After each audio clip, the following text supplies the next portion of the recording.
Welcome to today's Western Institute for Social Research webinar on the Google Workspace.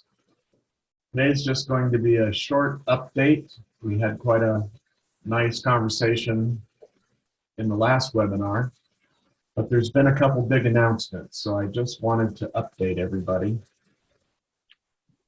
So we're talking about the Google Workspace, and Google over the last few months has updated it, which we discussed in the earlier workshop. Any trainings you might be interested in are the Google Workspace trainings now, so it's workspace.google.com. You can go there and find answers to questions about any product. You can see the icons below. If you click on any one of those icons, it'll take you directly to the training about that particular Google app. Last time, we discussed the fact that Google Suite had changed to Google Workspace, and before that, the social media application changed from Google Plus to Google Currents.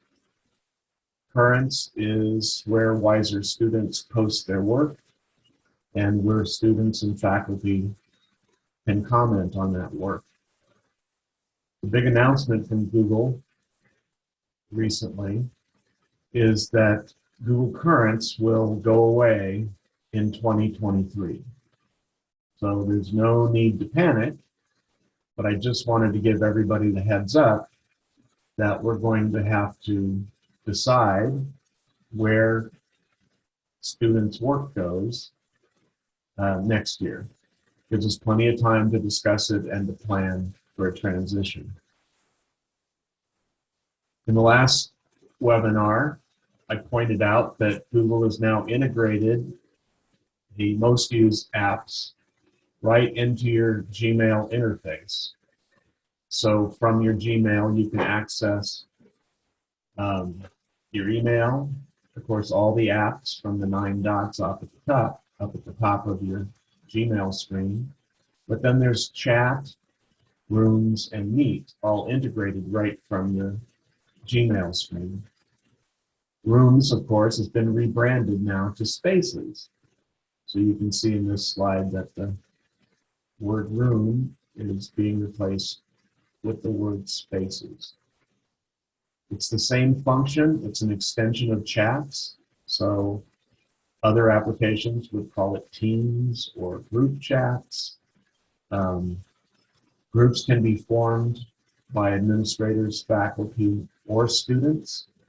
We all have permission.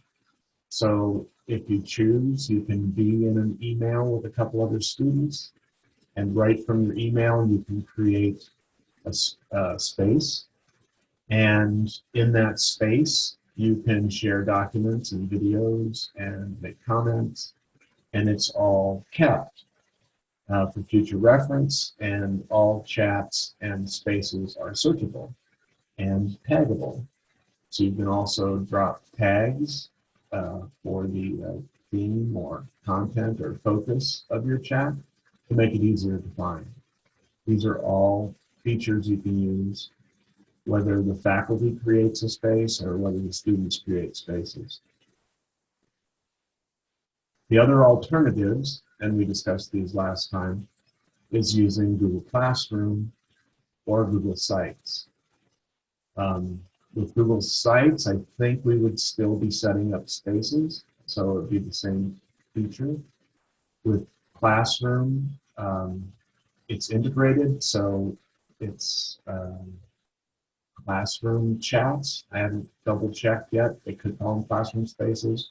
But anyway, it's the same feature integrated.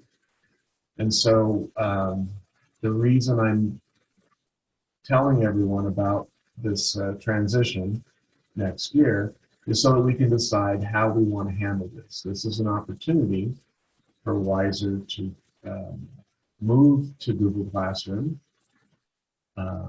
but it's not mandatory. We could still use this current sites we're using and just add Google Spaces for people to communicate in. This brings up the issue of, in Google Currents, all work is done in one space.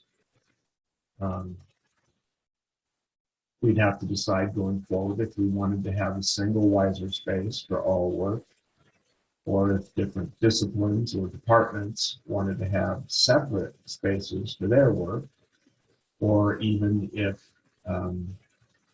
there were more than one student in a particular course, if they wanted to have their own space. And all of these could be set up as well. And I'm sure that they could all be linked together so that posting one place would post to other places that you want them to.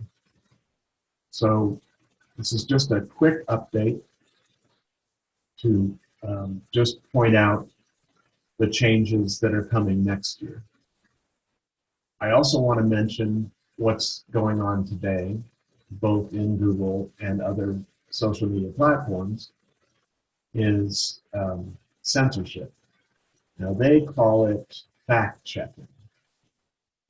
But the fact is, my favorite YouTube channel is no longer available. It says here in this country, but it's actually global. And this is happening on different platforms. People are being deplatformed. You might remember the first most popular person that got deplatformed was when the former president of the United States was banned from Twitter.